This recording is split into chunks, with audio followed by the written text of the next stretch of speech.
Hello, my dear friends. A pleasant morning to all of you. How are you all?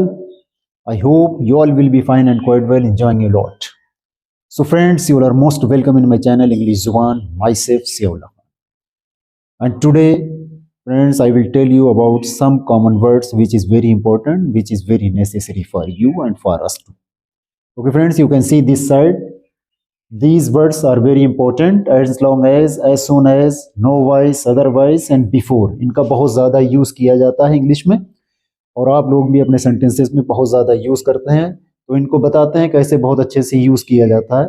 जब तक, as long as soon as, ज्यों ही, जैसे ही, किसी प्रकार से, भी नहीं, नो वाइस, अदरवाइज, नहीं तो या अन्यथा, बिफोर पहले के लिए और सामने के लिए, दोनों के लिए इसका यूज होता है।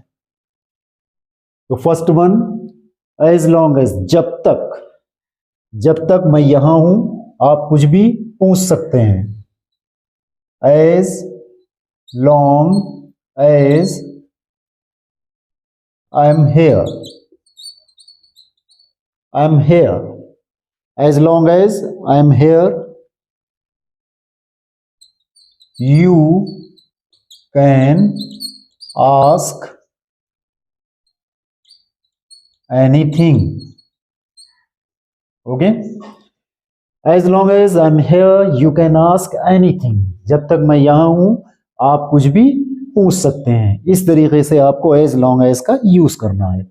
जब तक आप चाहें बोल सकते हैं। as long as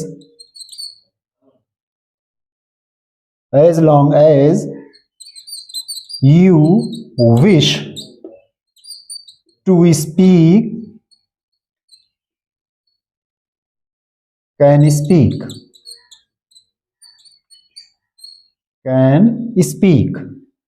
As long as you wish to speak, जब तक आप चाहें, जब तक आप बोलना चाहें बोल सकते हैं।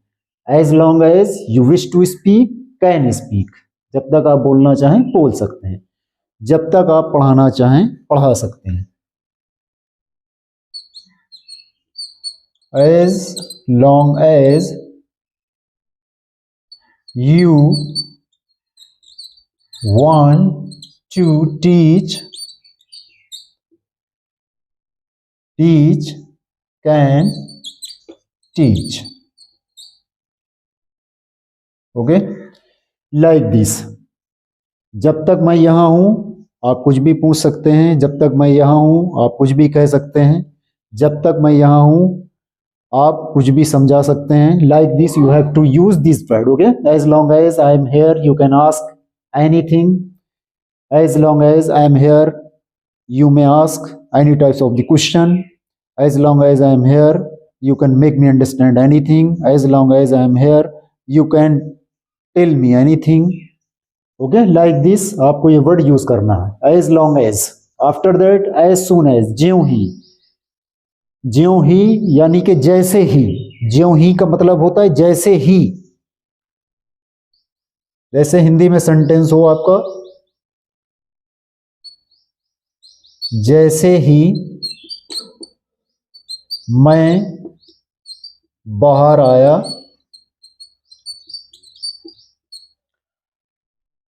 वो मुझे मिल गया।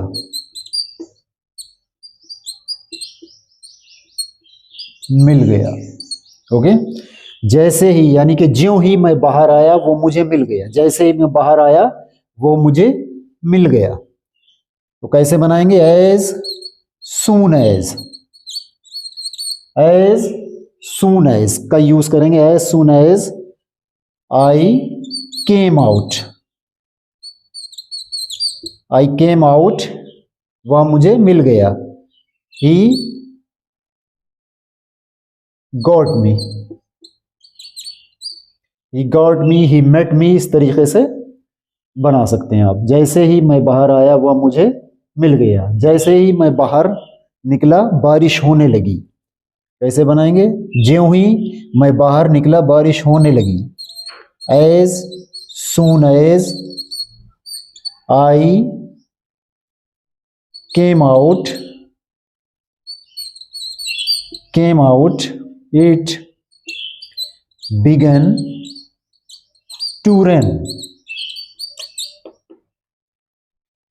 As soon as I came out, it began to rain. जैसे ही मैं बाहर निकला सब कुछ भूल गया. As soon as I came out, I forgot everything. जैसे ही मैं बाहर निकला सब कुछ भूल गया. As soon as I came out, जैसे ही मैं बाहर निकला, ओके, सब कुछ भूल गया. I forgot everything. As soon as I came out, I forgot everything. जैसे ही मैं बाहर निकला सब कुछ भूल गया. इस तरीके से आपको as soon as and as long as का इस तरीके से आपको यूज करना है. as soon as का यूज जैसे ही या ज्यों ही के लिए करना है, और as long का as का यूज जब तक के लिए. ओके, ऐसे इस तरीके से आपको यूज करना है. अब देख लेते हैं next, nowise.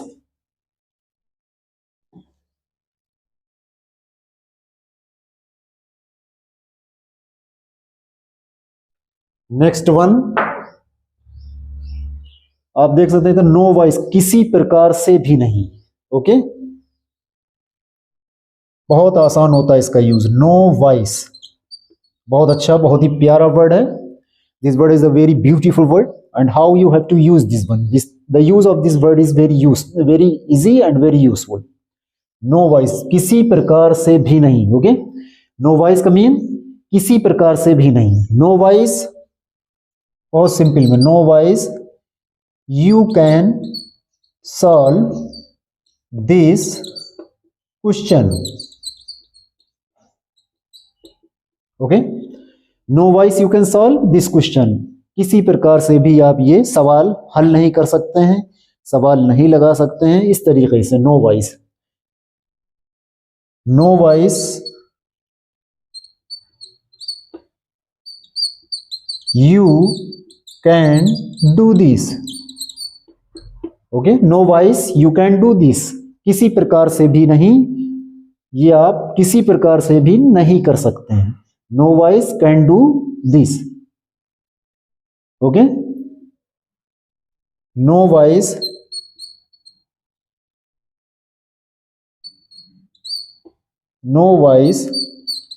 You can make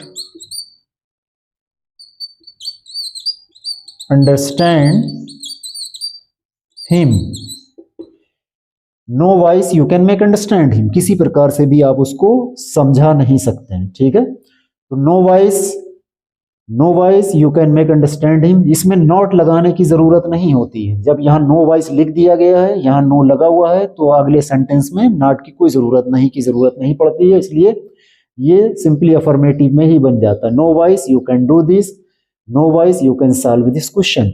no voice you can solve this problem. किसी प्रकार से भी आप इस समस्या को हल नहीं कर सकते हैं, इस प्रॉब्लम्स को हल नहीं कर सकते हैं, इस हर्डल को हल नहीं कर सकते हैं. किसी प्रकार से भी आप उसकी मदद नहीं कर सकते हैं. ठीक है, किसी प्रकार से भी आप उसकी मदद नहीं कर सकते हैं. Nowise you can help him.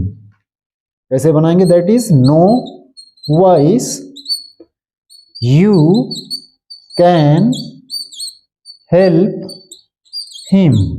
Nowise you can help him. इस तरीके से आपको नो वॉइस का यूज करना है. नेक्स्ट वर्ड देख लेते हैं, दैट इज अदरवाइज. अदरवाइज का मीन्स अन्यथा या नहीं तो. अदरवाइज अगर कैसे बोलेंगे, अगर आपको जाना है तो जाओ, नहीं तो मैं जाऊंगा.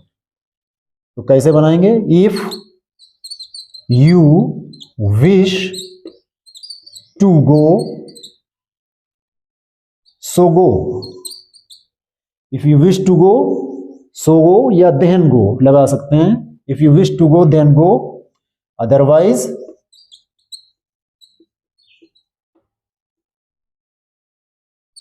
आई go. Okay, otherwise I go लिख सकते हैं मैं जाता हूं, या आई विल गो मैं जाऊंगा, इस तरीके से। If you wish to go so go, otherwise I will go. Otherwise नहीं तो, या अन्यथा। अगर तुम्हें if you wish to go, अगर तुम्हें जाना है तो जाओ, नहीं तो मैं जाऊंगा। अगर यदि आपको जाना है तो जाइए, अन्यथा मैं जाऊंगा। अन्यथा भी कह सकते हैं, इसको वरना भी कह सकते हैं, ठीक है। वरना के लिए भी इस्तेमाल होता है, नहीं तो के लिए भी इसका यूज किया जाता है, और अन्यथा के लिए भी। ओके फ्रेंड्स, वरना, नहीं तो, एंड अन्यथा, ये सब वर्ड सेम होते हैं, ठीक है। आपको करना है तो करिए, वरना मैं खुद कर लूंगा। If you have to do, then do. If you have to do, then do.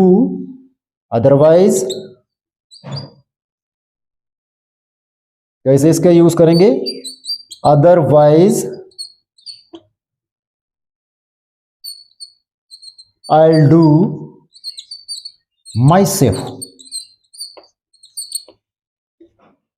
If you have to do, then do. Otherwise, I'll do myself. यदि आपको करना है तो करिए, यदि आपको करना है तो करिए, नहीं तो मैं खुद कर लूंगा। I'll do myself, इस तरीके से। अन्यथा या नहीं तो, अगर यहाँ ये हो कि यदि आपको करना है तो करिए, वरना मैं कर लूंगा। अदरवाइज I'll do myself, मैं खुद कर लूंगा। तो वरना के लिए भी आप यूज कर सकते हैं, नहीं तो के लिए भी अदरवाइज का यूज कर सकते हैं, और अन्यथा जहां पर लिखा हो उसके लिए भी आपको अदरवाइज का ही यूज करना है। ये माइंड में आप लोग रखें। आफ्टर दैट में लास्ट वन एक बहुत ही प्यारा word, that is before. Before का बहुत बेहतर यूज होता है। मोस्टली लोग ये जानते हैं कि बिफोर का यूज सिर्फ पहले के लिए किया जाता है, लेकिन ऐसा नहीं है। जहां पर लिविंग थिंग होती है, कोई लिविंग थिंग आपके सामने हो, जिंदा चीज आपके सामने होती है, और बताना है आपको वो मेरे सामने खड़ा है, तो इसके लिए भी आपको जो है बिफोर का यूज कर सकते हैं। बिफोर का मतलब पहले भी होता है और सामने, जैसे कि आप देख सकते हैं,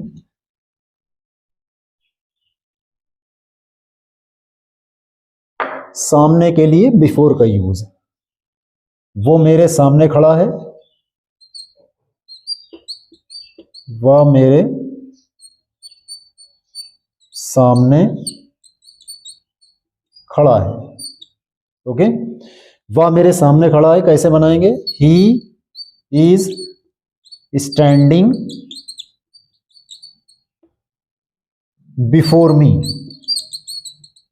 बिफोर मी। ओके फ्रेंड्स, वह मेरे सामने खड़ा है, is standing before me. Before पहले के लिए भी यूज होता है, लेकिन सामने के लिए भी यूज होता है। किसी नॉन लिविंग थिंग के लिए आप यूज नहीं करेंगे बिफोर। बिफोर जिंदा चीज के लिए यूज करेंगे, किसी पर्सन के लिए यूज करेंगे, और नॉन लिविंग थिंग के लिए आप in front of, in front of लगता है नॉन लिविंग की थिंग, ठीक है। तो वो मेरे सामने खड़ा है, इज स्टैंडिंग बिफोर मी। वो मेरे सामने बोल रहा था, ही was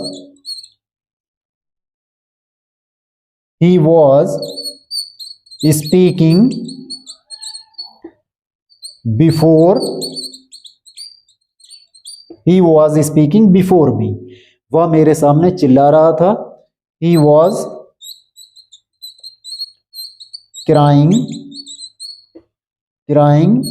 before me।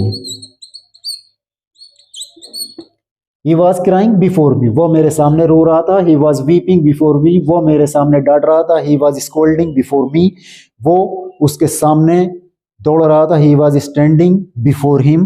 Like this you all have to make sentences, okay? These are very important common things। पहले के लिए आप लोग सभी लोग जानते ही हैं, बिफोर पहले के लिए यूज होता है, सभी लोग जानते हैं, लेकिन सामने के लिए भी इसका यूज किया जाता है, इस्तेमाल किया जाता है। कोई भी लिविंग थिंग आपके सामने हो, उसके लिए आप बेहतर तरीके से बिफोर का यूज कर सकते हैं। Okay friends, these are very important, try to use in your own sentences per day. तो आज के लिए दोस्तों इतना ही, and thank you very much my dear friends.